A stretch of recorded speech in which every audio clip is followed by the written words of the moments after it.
গোপনে প্রশান্ত মহাসাগরে একটি সামরিক নেটওয়ার্ক তৈরি করছে চীন। ইসরায়েলের আকাশে ইয়েমেনিদের ক্ষেপণাস্ত্র হামলা। তুরস্কের ভয়ঙ্কর ড্রোনের জনক কে এই সেলচুক বাইরাক্তার। জানাচ্ছি বিস্তারিত। একটি বাণিজ্যিক বিমান থেকে জরুরি রেডিও সম্প্রচার ছিল প্রথম সতর্কবার্তা, যেখানে বলা হয়েছিল চীনা সরকার অস্ট্রেলিয়া এবং নিউজিল্যান্ডের মধ্যে তাদের বিমানপথে লাইভ ফায়ার মহড়া শুরু করতে চলেছে। কয়েক ঘন্টার মধ্যেই অস্ট্রেলিয়ান কর্তৃপক্ষকে অবহিত করা হয় এবং বিমান পরিবহন নিয়ন্ত্রণকারীরা অস্ট্রেলিয়া এবং নিউজিল্যান্ডের মধ্যে 49টি বাণিজ্যিক ফ্লাইটের রুট পরিবর্তন করে, যাতে তাদের কোনো ক্ষতি না হয়। চীনের পর্যবেক্ষক এবং সাম্প্রতিক বিশ্লেষণ অনুসারে 21শে ফেব্রুয়ারি ঘটনা, যা ক্যানবেরা এবং ওয়াশিংটনের কর্মকর্তাদের বিচলিত করেছিল। এটি প্রশান্ত মহাসাগরে বেইজিংয়ের সুদূরপ্রসারী পরিকল্পনার একটি ঝলক মাত্র। প্রাকভিত্তিক গবেষণা গোষ্ঠী সিনোপসিসের এপ্রিলের এক প্রতিবেদনে সতর্ক করা হয়েছে যে চীনা কমিউনিস্ট পার্টি কমপক্ষে 10টি প্রশান্ত মহাসাগরীয় দ্বীপপুঞ্জের দেশে দ্বৈত ব্যবহারের সমুদ্র বন্দর, বিমান ঘাঁটি এবং টেলিকম নেটওয়ার্ক নীরবে গড়ে তুলছে, যা প্রায় 3000 মাইল জুড়ে বিস্তৃত। সেই সঙ্গে হাওয়াই থেকে মাত্র 2500 মাইল দক্ষিণ পশ্চিমে পলিনেশিয়ার আমেরিকান সামোয়া অঞ্চল এবং অস্ট্রেলিয়ার মধ্যে কৌশলগত নেটওয়ার্ক তৈরি করছে। সিনোপসিসের প্রতিবেদনে বলা হয়েছে, উন্নয়ন সহায়তা প্রদানের উদ্দেশ্যে তৈরি দ্বৈত ব্যবহারের এই অবকাঠামোগুলো এক মুহূর্তের নোটিসে সামরিক ব্যবহারের জন্য উল্টে দেওয়া যেতে পারে। এটি পিপলস লিবারেশন আর্মি PLA কে তাদের দেশ থেকে হাজার হাজার মাইল দূরে একটি প্রস্তুতি লজিস্টিক চেইন প্রদান করে। বিশেষজ্ঞরা বলছেন যে চীনের গোপনে এই নেটওয়ার্ক তৈরি ওয়াশিংটন, ক্যানবেরা এবং টোকিওতে সতর্কতা জোরদার করবে এবং দ্বীপ সরকারগুলোকে সার্বভৌমত্বের সংজ্ঞা বিবেচনা করতে বাধ্য করবে। মার্কিন কমান্ডাররা প্রশান্ত মহাসাগরীয় শক্তি পরিমাপ করেন 3টি প্রতিরক্ষামূলক আর্ককে নিয়ন্ত্রণ করে, যা বর্তমানে মার্কিন যুক্তরাষ্ট্র এবং তার মিত্রদের দ্বারা নিয়ন্ত্রিত। প্রথম দ্বীপ শৃঙ্খল জাপান, তাইওয়ান এবং ফিলিপাইন মধ্য দিয়ে চীনের উপকূলের কাছে তার বাহিনীকে ঘিরে রেখেছে। দ্বিতীয় দ্বীপ শৃঙ্খলটি রয়েছে গুয়ামে, যেখানে মার্কিন যুদ্ধাস্ত্র মজুত করা হয়। হাওয়াই থেকে আমেরিকান সামোয়া এবং ফিজি পর্যন্ত দক্ষিণে বিস্তৃত তৃতীয় শৃঙ্খলটি এশিয়া এবং উত্তর আমেরিকাকে সংযুক্ত করে এমন সমুদ্রপথগুলোকে এটি রক্ষা করে। পশ্চিমা পরিকল্পনাকারীদের মতে বেইজিংয়ের কৌশল হল প্রথম শৃঙ্খলে মার্কিন যুক্তরাষ্ট্রের প্রবেশাধিকার অস্বীকার করা, দ্বিতীয় শৃঙ্খলে প্রতিবন্ধকতা করা এবং তৃতীয় শৃঙ্খলে অবাধে কাজ করা। দক্ষিণ প্রশান্ত মহাসাগরীয় অঞ্চলে বেসামরিক সুযোগ সুবিধা স্থাপনের ফলে PLA প্রথম দুটি দ্বীপপুঞ্জ অতিক্রম করতে সক্ষম হয়েছে কোনো বিমানবাহী জাহাজ ছাড়াই। এক্সিবিট A হল ভানুয়াতুর লুগানভিল ওয়ার্ফ, যা তৃতীয় শৃঙ্খলের পাশে অবস্থিত একটি দক্ষিণ প্রশান্ত মহাসাগরীয় দেশ। অস্ট্রেলিয়া থেকে 1000 মাইলের কিছুটা উত্তর পূর্বে অবস্থিত এটি দ্বিতীয় বিশ্বযুদ্ধের সময় মার্কিন নৌবাহিনীর একটি প্রধান ঘাঁটি ছিল। 2014 সালে $97 মিলিয়ন চীনা ঋণের ফলে এই ঘাঁটিটি এখন 361 মিটার পর্যন্ত লম্বা, যা ক্রুজ লাইনার চলাচলের জন্য যথেষ্ট বড়। তবে গুরুত্বপূর্ণভাবে সরবরাহকারী ও ডেস্ট্রয়ার জাহাজও অনায়াসেই যাতায়াত করতে পারে। সিনোপসিসের অনুসারে 2023 সালের ডিসেম্বরে স্থানীয়রা PLA নৌবাহিনীর মতো পোশাক পরা লোকদের লুগানভিলের বিমানবন্দরের পেছনে জমি পরিষ্কার করতে দেখেন। গবেষক দলটি সতর্ক করে দিয়েছে যে লুগানভিলে গড়ে ওঠা চীনা ফাঁড়ি PLA কে কাছাকাছি জলসীমায় যৌথ সামরিক মহড়া পর্যবেক্ষণ করার সময় মার্কিন যুক্তরাষ্ট্র এবং অস্ট্রেলিয়ার মধ্যে বিমান ও সমুদ্র পরিবহনকে ব্যাহত করতে পারে। ইসরায়েলের আকাশে ইয়েমেনিদের ক্ষেপণাস্ত্র হামলা।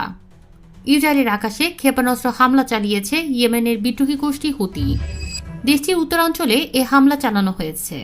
সংবাদ মাধ্যম আল জাজিরার এক প্রতিবেদনে এ তথ্য জানানো হয়েছে। ইসরায়েলি সেনাবাহিনী জানিয়েছে ইয়েমেনে হুতি বিদ্রোহীরা উত্তর ইসরায়েলের দিকে একটি ব্যালিস্টিক ক্ষেপণাস্ত্র নিক্ষেপ করেছে। তবে এ হামলা সফলভাবে প্রতিরোধ করা হয়েছে। হামলায় কোনো হতাহতের খবর পাওয়া যায়নি। স্থানীয় সময় বুধবার ভোর 4টার কিছু পর ইসরায়েলি সামরিক বাহিনী জানায় হাইফা, ক্রায়ট এবং গালিলি সাগরের পশ্চিমে অবস্থিত এলাকায় ক্ষেপণাস্ত্র সতর্কতা বাজানো হয়। 2023 সালের অক্টোবরে গাজায় ইসরায়েলি হামলার পর হুতিরা ইসরায়েলের বিরুদ্ধে হামলা চালিয়ে আসছে। গোষ্ঠীটি জানিয়েছে তারা ফিলিস্তিনিদের প্রতি সংহতি প্রকাশ করতে ইসরায়েলিদের দিকে ক্ষেপণাস্ত্র ও ড্রোন হামলা চালাচ্ছে।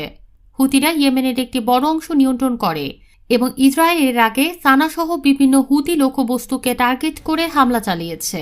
তবে এই সাম্প্রতিক হামলার দায় এখনও আনুষ্ঠানিকভাবে স্বীকার করেনি হুতিরা।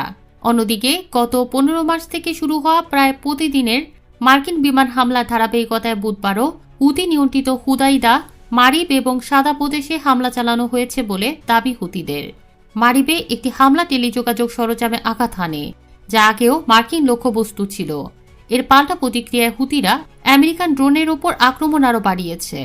হুতি সামরিক মুখপাত্র ব্রিগেডিয়ার জেনারেল ইয়াহিয়া সারি জানান, তারা ইয়েমেনের উত্তর পশ্চিমাঞ্চলীয় হাজ্জাজ প্রদেশে একটি MQ-9 রিপার ড্রোন গুলি করে ভূপাতিত করে। এ ধরনের প্রতিটি ড্রোনের মূল্য প্রায় $30 মিলিয়ন। এটি 40,000 ফুটের বেশি উচ্চতায় 30 ঘন্টারও বেশি সময় ধরে উঠতে পারে। হুতি দাবি অনুযায়ী গত এক দশকে তারা 26টি MQ-9 রিপার ড্রোন ভূপাতিত করেছে। মার্কিন সেনাবাহিনী এই ড্রোন ভূপাতিত হওয়ার খবর স্বীকার করলেও বিষয়টি নিয়ে তারা বিস্তারিত মন্তব্য করতে অস্বীকৃতি জানিয়েছে। এদিকে তুরস্কের ভয়ঙ্কর ড্রোনের জনক KA সেলচুক বাইরাক্তার। সামরিক বাজারে যুক্তরাষ্ট্রের অন্যতম সাড়া জাগানো ড্রোন হল বাইরাক্তার TB2। এটি রাশিয়া ইউক্রেন যুদ্ধেও ব্যাপক সফলতা পেয়েছে। এছাড়া আজারবাইজান, লিবিয়া সহ আরও অনেক দেশেও সামরিক অভিযানে ব্যবহৃত হয়েছে। সারা জাগানো এ ড্রোনের জনক হল সেলচুক বাইরাক্তার নামের এক তুর্কি প্রকৌশলী। কেবল প্রকৌশলী নন, একাধারে তিনি পাইলট এবং ব্যবসায়ীও। তুরস্কের প্রযুক্তি প্রতিষ্ঠান বাইকারের প্রধান প্রযুক্তি কর্মকর্তা, CTO এবং পরিচালনা পর্ষদের চেয়ারম্যান সেলচুক বাইরাক্তার। তিনি বাইরাক্তার TB2 ড্রোন এবং তুরস্কের প্রথম মানববিহীন যুদ্ধবিমান বাইরাক্তার কিগিলেলমার প্রধান ডিজাইনার হিসেবে পরিচিত। তিনি 1980 সালে ইস্তাম্বুলের সারিয়েট জেলায় জন্মগ্রহণ করেন। 1984 সালে সেলচুকের পিতা ওজদেমির বাইরাক্তার বাইকার কোম্পানি প্রতিষ্ঠা করেন। শুরুতে এটি অটোমোটিভ যন্ত্রাংশ নির্মাণ করলেও পরবর্তীতে প্রতিরক্ষা খাতে প্রবেশ করে। Selcuk Istanbul technical university, university of Pennsylvania এবং ম্যাসাচুসেটস ইউনিভার্সিটি অব টেকনোলজিতে উচ্চশিক্ষা লাভ করেন। তুর্কি তরুণ দেশে ফিরে ড্রোন প্রযুক্তির গবেষণায় নেতৃত্ব দেন। তার নেতৃত্বেই বাইরাক্তার TB2 ড্রোনটি তৈরি হয়, যা আন্তর্জাতিকভাবে খ্যাতি পেয়েছে। তার গবেষণা মূলত মানববিহীন বিমান ব্যবস্থাপনা এবং স্বয়ংক্রিয় নিয়ন্ত্রিত প্রযুক্তির ওপর কেন্দ্রীভূত ছিল। সেলচুক বাইরাক্তার তুরস্কের রাষ্ট্রপতি রিসেপ তাইয়েপ এরদোগানের জামাতা। তিনি তুরস্কের জাতীয় প্রযুক্তি উদ্যোগের একজন প্রধান পৃষ্ঠপোষক। এছাড়া তিনি তরুণদের প্রযুক্তি শিক্ষায় উদ্বুদ্ধ করতে বিভিন্ন কার্যক্রম পরিচালনা করে আসছেন। বাইরাক্তার TB2 ড্রোন বর্তমানে বিশ্বের অন্যতম কার্যকর ও জনপ্রিয় ড্রোন হিসেবে বিবেচিত। এটি তুরস্কের পাশাপাশি Ukraine, Azerbaijan, Libya, Ethiopia, Syria, Nagorno Karabakh সহ আরও অনেক দেশে সামরিক অভিযানে ব্যবহৃত হয়েছে। এ ড্রোনের কার্যকারিতা আধুনিক যুদ্ধ নীতিতে একটি নতুন অধ্যায় সূচনা করেছে। বাইরাক্তার TB2 সঠিক লক্ষ্যবস্তুতে আঘাত হানার ক্ষমতা এবং তুলনামূলক কম খরচের জন্য বিখ্যাত। এ ড্রোন তুরস্কের প্রতিরক্ষা শিল্পকে বৈশ্বিক মানচিত্রে উল্লেখযোগ্য অবস্থানে নিয়ে গেছে এবং রপ্তানি বাজারে তুরস্কের অবস্থান শক্তিশালী করেছে।